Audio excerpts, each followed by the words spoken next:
You retired after 16 years of professional basketball. 15. 15? Mm-hmm. Sorry. Mm-hmm. I'm 14 years in the Mm-hmm. NBA. You played for 10 teams during that time. Well, 8 teams, and I think 2 teams twice.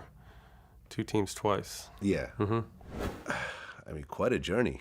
It was a roller coaster, man. And Yeah. and I think, would I like to stay on a 1 team or 2 teams and rode it out there? But my journey was never a normal journey. You know what I mean? I had to scratch and claw to get in this league, and I think and to stay in this league. Right. The 1-year auditions. Every year I was on an audition, not only for the team I was playing, but other suitors.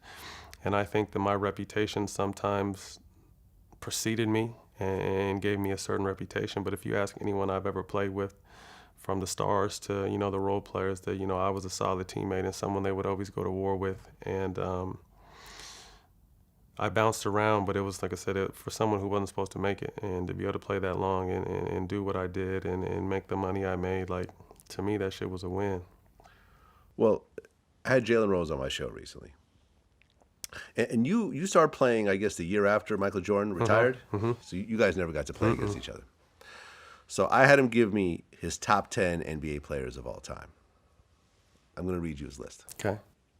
From 1 to 10. Okay. Michael Jordan, Mm-hmm. Kareem Abdul-Jabbar, Bill Russell, Magic Johnson, LeBron James, Larry Bird, Kobe, Wilt, Shaq, and Oscar. He put Kobe at what, 7 or 8? Kobe's 6. Oh, sorry, 7. Kobe He actually put Bird over Kobe, which is what kind of... Kobe gave him 81. Yeah, I know. Nah, J. Rose is my guy, though. Did you ever see that commercial? Yeah. I want 81 olives. To me, obviously, I miss Jordan. But to me, Jordan is 1 and Kobe's 1B. And that's no knock on LeBron. I think LeBron is right there. But just the killer instinct Kobe had, the way he attacked the game.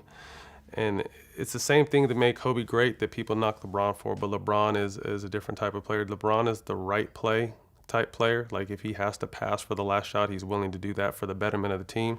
Hey, Michael Jordan's not passing nothing. Kobe's not passing nothing. Right. You know what I mean? So it's a situation where, like, I would rather ride, like, we're going to sink or swim with our best player, with the ball in his hands. And that's the kind of mentality that, like, I like, even though I wasn't that type of player. Like, I wanted to play with someone like that.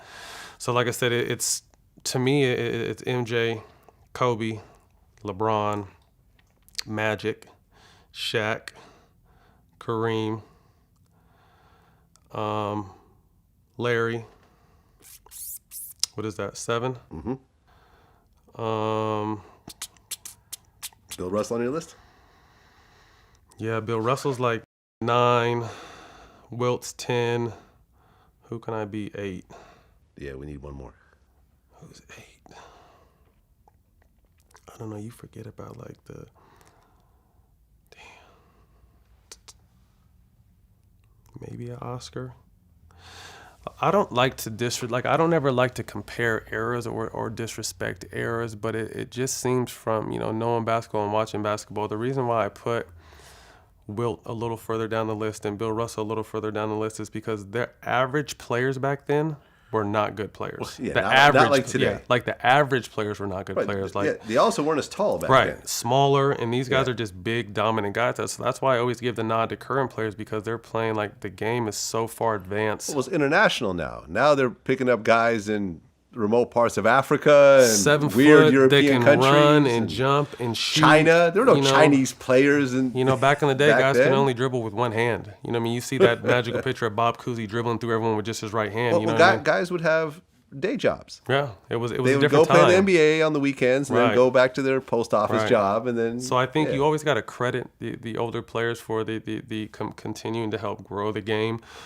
But I think in the all-time, and this is not to, obviously I am who I am. I'm a role player, and not to discredit any of the greats, but I don't put any of the older greats in front of the younger so to speak, greats is because the competition was way different when they played. So I agree. that's why I get like the back top 10 is where you'll catch a Wilt or a Bill Russell for me, because Wilt wasn't going against Patrick Ewing and David Robinson and Tim Duncan and Rick Smits and Mark, like Eaton, like big ass guys that are as big as them. You know what I mean? Like Yeah. Shaq was, you know. So it was just more of a, to me, it was the average player, and the levels were just different to me.